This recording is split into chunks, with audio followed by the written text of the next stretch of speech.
bingana n'uburemerezi bw'inyishu yawe. Nimwaguma muri jewe please, amajambo yanje akaguma muri mwebwe egala, musabe icyo mugomba cyose kizobabera ko. Ukeneye umwana, ukeneye kubaka, ukeneye kwishugwa ejo nk'aya mango, mu kwezi gukurikira nk'aya mango, mu mwaka uza nk'aya mango, ibyawe bigiye kumenyekana kandi bose bazokumenya uriwe.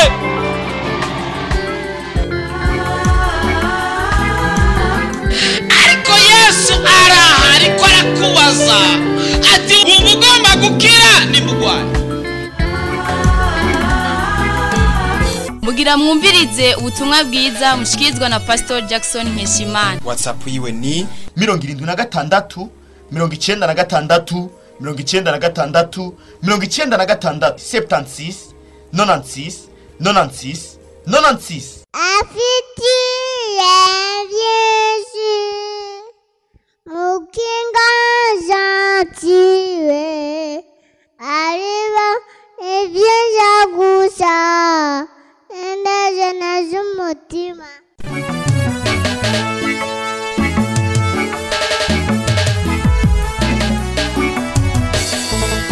Nuko Yesu yitaye. Hari umuntu yigeze kukwitaho yaguha tuinite twasengani ku munsi, nta nico byakumariye kuko bavuye bacadugaza bei y'amayinite.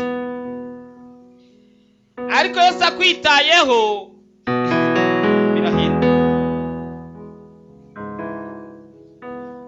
Harundi yigeze kukwitaho kuza kuramutsa mu gatondo misi yose, ariko ntibyabuze gutuma unanirwa kuriha ya deni. Ariko Yesu akwitayeho ndugu yangu, ideni rirarihwa. Mwami Yesu gira neza, ndahamagaye ubasha bwawe bube hano, ndataramuye ubushobozi bwose bw'imiyaga mibi mu izina rya Yesu. Presence yawe igaragare, ni mu izina rya Yesu Kristo umucunguzi wacu. Amen. Hallelujah. Hallelujah. Umaze iminsi ufise ikibazo kiremereye, kandi nyakibazo kimeze nk'urukuta ruri imbere yawe, byaranse kuruvaho, ariko n'umunsi uraza kuhava. No, hari utubazo n'ibibazo. Haragera igihe ugenda washika ngaho ugasanga harugaye, waca hano ugasanga naho nyene nyumva ikirundi harugaye, waja muri iyi nzira y'ibubamfu naho ugasanga,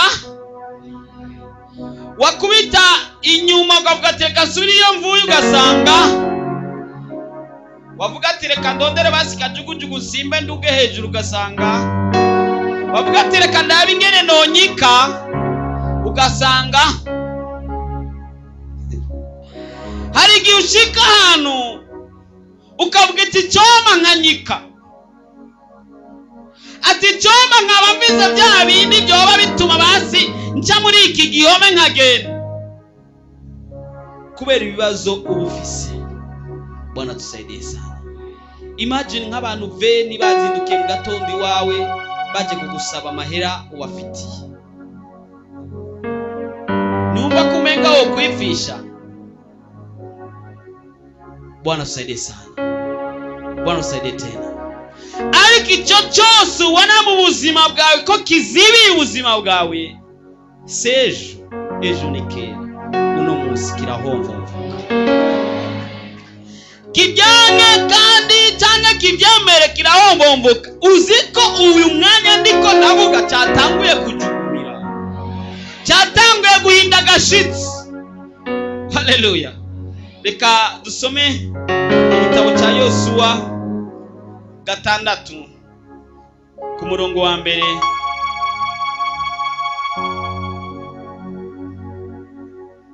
kugeza ku murongo wa 3. ni paje y'amajana 253 ku bafise Bibiliya z'ikirundi.